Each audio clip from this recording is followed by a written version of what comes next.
2 Kings 19. When Hezekiah heard it all, he too ripped his robes apart and dressed himself in rough burlap. Then he went into the temple of God. He sent Eliakim, who was in charge of the palace, Shebna the secretary, and the senior priests, all of them dressed in rough burlap, to the prophet Isaiah, son of Amos. They said to him, "A message from Hezekiah. This is a black day, a terrible day, doomsday. Babies poised to be born, no strength to birth them. Maybe God, your God, has been listening to the blasphemous speech of the Rabshakeh, who was sent by the king of Assyria, his master, to humiliate the living God. Maybe God, your God, won't let him get by with such talk, and maybe you will lift up prayer for what's left of these people." That's the message that King Hezekiah's servants delivered to Isaiah. Isaiah answered them, "Tell your master God's word. Don't be at all concerned about what you've heard from the king of Assyria's boot-licking errand boys, these outrageous blasphemies. Here's what I'm going to do. Afflict him with self-doubt. He's going to hear a rumor and, frightened for his life, retreat to his own country. Once there, I'll see to it that he gets killed." The Rabshakeh left and found that the king of Assyria had pulled up stakes from Lachish and was now fighting against Libnah. Then Sennacherib heard that Tirhakah, king of Cush, was on his way to fight against him. So he sent another envoy with orders to deliver this message to Hezekiah, king of Judah. "Don't let that God that you think so much of keep stringing you along with the line. Jerusalem will never fall to the king of Assyria. That is a bare-faced lie. You know the track record of the kings of Assyria. Country after country laid to waste, devastated.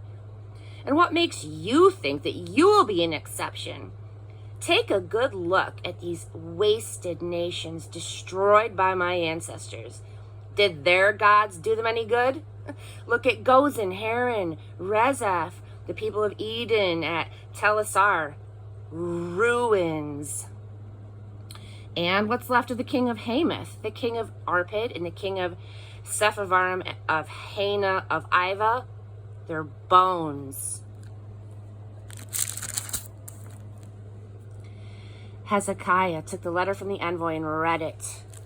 He went to the temple of God and spread it out before God, and Hezekiah prayed.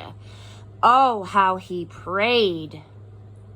"God, God of Israel, seated in majesty on the cherubim throne, you are the one and only God, sovereign over all kingdoms on earth, maker of heaven, maker of earth.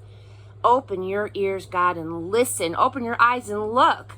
Look at this letter that Sennacherib has sent, a brazen insult to the living God. The facts are true, O God. The kings of Assyria have laid waste countries and kingdoms, huge bonfires they made of their gods. They're no gods. They're handmade from wood and stone. But now, O God, our God, save us from raw Assyrian power. Make all the kingdoms on earth know that you are God, the one and only God." It wasn't long before Isaiah, son of Amos, sent word to Hezekiah. God's word. "You have prayed to me regarding Sennacherib, king of Assyria, and I've heard your prayer, and this is my response to him. The virgin daughter of Zion holds you in utter contempt. Daughter Jerusalem thinks that you're nothing but scum. Who do you think it is that you have insulted? Who do you think you've been bad-mouthing? Before whom do you suppose that you have been strutting?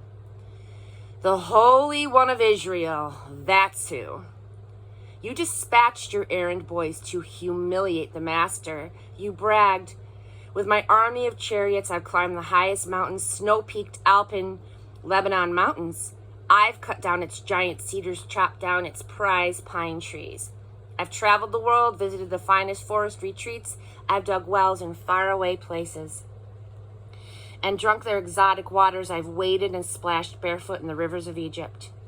Did it never occur to you that I am behind all of this?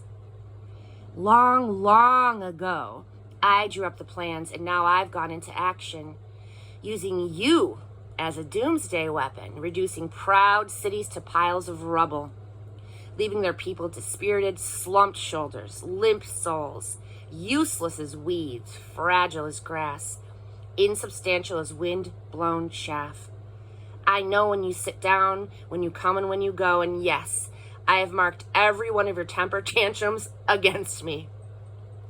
It's because of your temper, your blasphemous, foul temper, that I'm putting my hook in your nose and my bit in your mouth and turning you back to where you came from. And this Hezekiah will be for you the confirming sign. This year, you'll eat the gleanings. Next year, whatever you can beg, borrow, or steal. But the third year, you will sow and harvest. You'll plant vineyards and eat grapes. A remnant of the family of Judah yet again will sink down roots and raise up fruit. The remnant will come from Jerusalem, the survivors from Mount Zion. The zeal of God will make it happen. To sum up, this is what God says regarding the king of Assyria. He won't enter this city, nor shoot so much as a single arrow there. He won't brandish a shield. He won't even begin to set siege. He'll go home by the same road he came. He won't enter this city. It's God's word. I will shield this city. I will save this city for my sake and for David's sake. And so it happened that very night, an angel of God came and massacred 185,000 Assyrians. When the people of Jerusalem got up the next morning, there it was, a whole camp of corpses. Sennacherib, king of Assyria, got out of their fast. He headed straight home for Nineveh, and he stayed put. One day, when he was worshiping in the temple of his god Nisroch, his sons Adrammelech and Sharezer murdered him and then escaped to the land of Arat. His son Esarhaddon became the next king.